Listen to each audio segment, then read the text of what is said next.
मंदिर म्हटलं की आपल्या डोळ्यासमोर उभी राहते ती उंच कळस असलेल्या मंदिराची प्रतिकृती।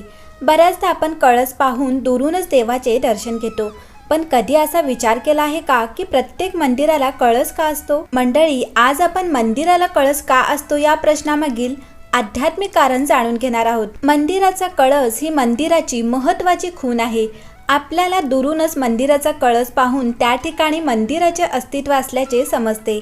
क्वचित एखाद्या मंदिराला जर कळस नसेल तर त्या मंदिराला किमान एक भगवा रंगाचा ध्वज लावलेला पाहायला मिळतो। मंदिराचा कळस धातूपासून बनविला जातो।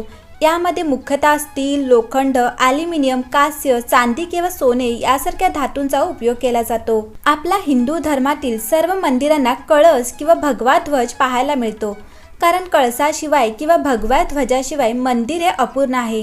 कोणत्याही मंदिराच्या निर्माणाला जेवढे महत्त्व दिले जाते